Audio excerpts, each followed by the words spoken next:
Today, we're talking about something that eventually everyone has to do, and that's filing taxes for the first time.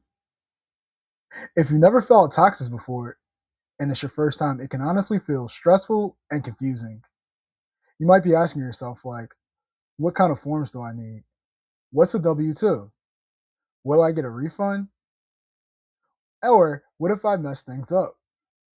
Welcome back to the channel. I'm Joe, a licensed certified public accountant with over 15 years of corporate and public accounting.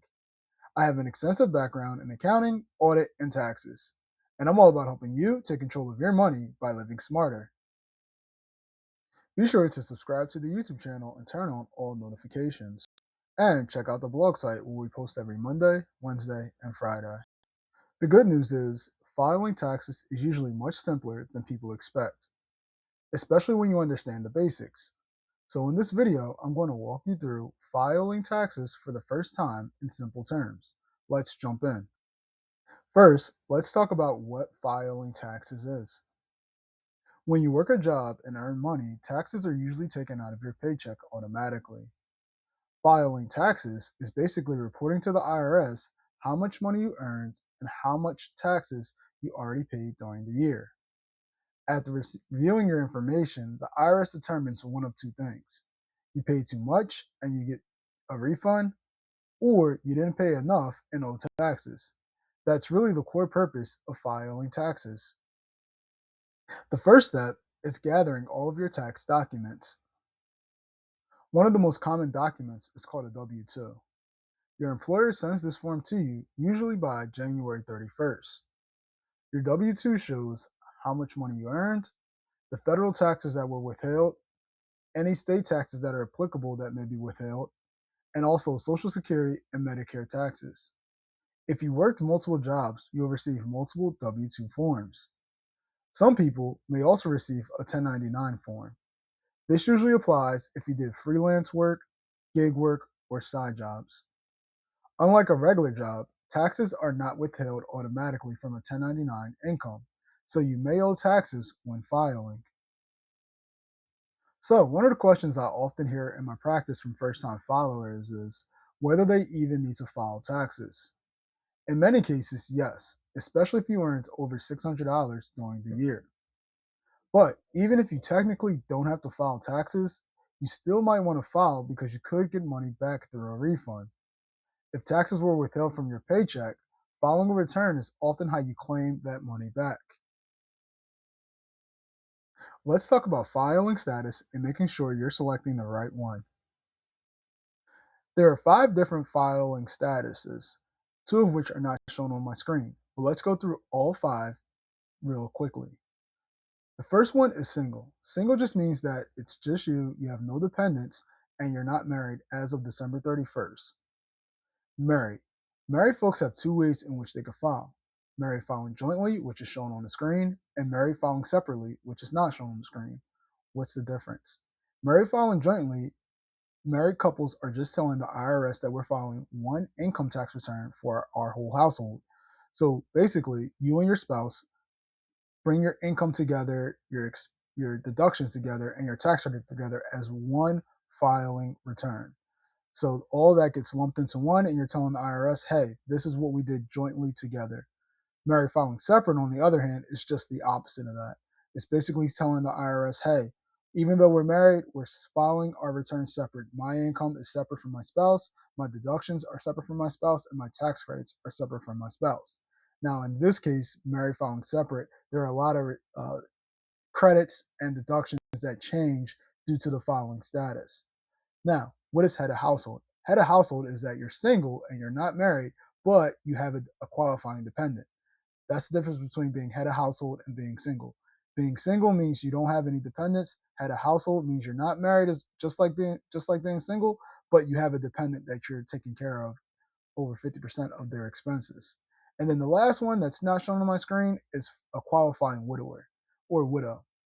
So that basically means that your spouse has passed during the year and now you're claiming as a widower, which pretty much gives you the same status almost as married filing jointly.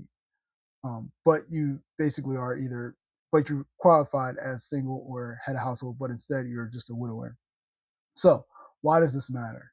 Your filing status affects your tax rate, your deductions, and your credits. If you're married or have children, your filing status will be different. But remember, most first-time filers usually are using the single filing status. Now, let's talk about understanding the standard deduction. Let's simplify one of the biggest tax terms you'll hear, and that's the standard deduction. The standard deduction lowers the amount of income the government can tax. It is important because it often reduces how much taxes you'll owe. Most first time filers use the standard deduction because it's simple and usually provides the biggest benefits.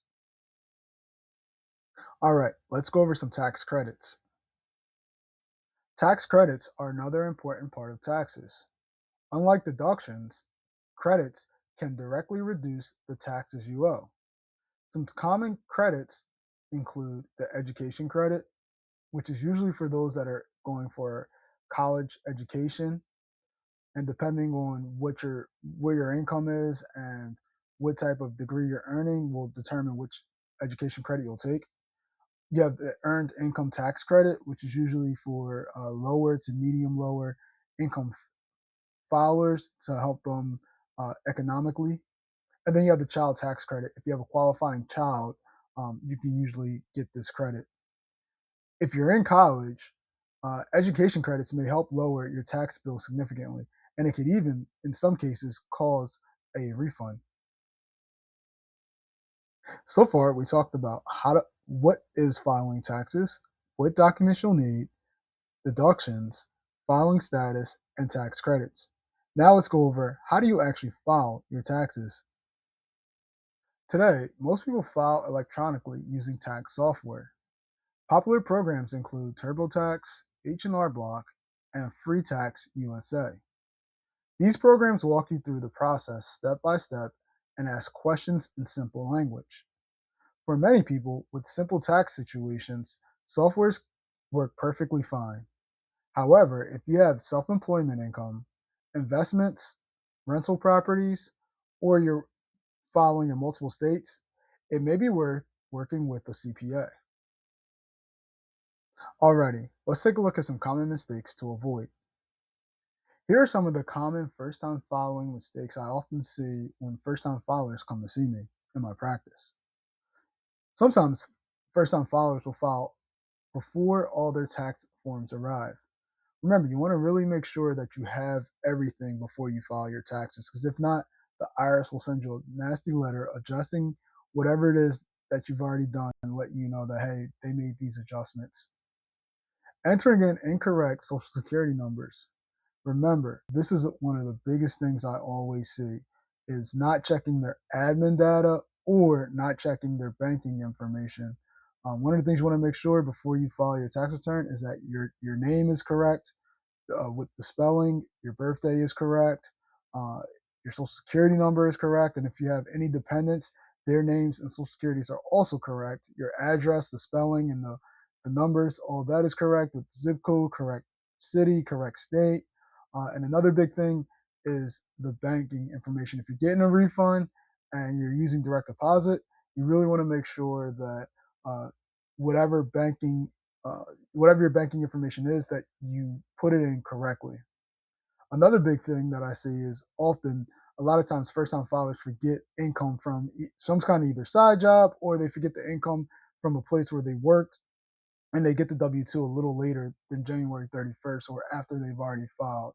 So you want to try to remember that income that even though you may have worked it in January or February for a day or two or maybe for a month and then you forgot about it as the year went on, you want to try to remember all of that income because, like I said, if you don't and you file it beforehand, you'll get a nasty letter from the IRS. Another big one is missing key tax deadlines. So if you're filing late, especially if you're going to owe taxes. That's going to add on any interest and penalties.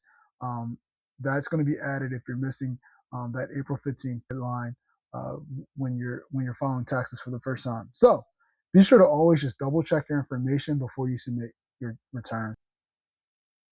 Alrighty, let's talk about refunds and direct deposit. If you're getting a refund, direct deposit is usually the fastest way to receive it. If you receive a paper check, it usually delays receiving that refund by an additional 6 to 8 weeks. Most electronic refunds arrive within a few weeks. I noticed on average, it's usually about 2 weeks after you submit, 2 to 3 weeks after you submit your return. That direct deposit is usually hitting most clients' accounts. But if they choose paper, it's usually about, it could be up to about another additional, like I said, 6 to 8 weeks, which puts you right around maybe 9 to 12 weeks before you see that check. So direct deposit is good if you're able to get direct deposit, but I know not everybody can get direct deposit for whatever reason. Some people they use their refund for savings, paying down debt, starting an emergency fund, or maybe they just reinvest it into whatever investments they're into.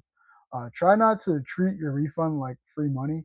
It's often money you already paid in throughout the year, so it's just you getting your money back. So you want to really kind of be smart once you get that large lump sum. If it's a large lump sum, or even if it's smaller, a little bit goes a long way versus splurging and trying to spend it on whatever else. So, what's our final thoughts? Filing taxes for the first time may feel stressful, but it gets easier every year.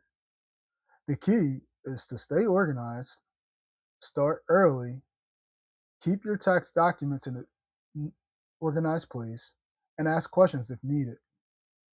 Taxes are an important part of financial responsibility, and learning how they work can help you to avoid problems later. If you found this video helpful, be sure to hit the like button, subscribe, and share it with someone who may be filing taxes for the first time. Thanks for watching, and be sure to come back next week where we'll break down the information on what a W 2 is.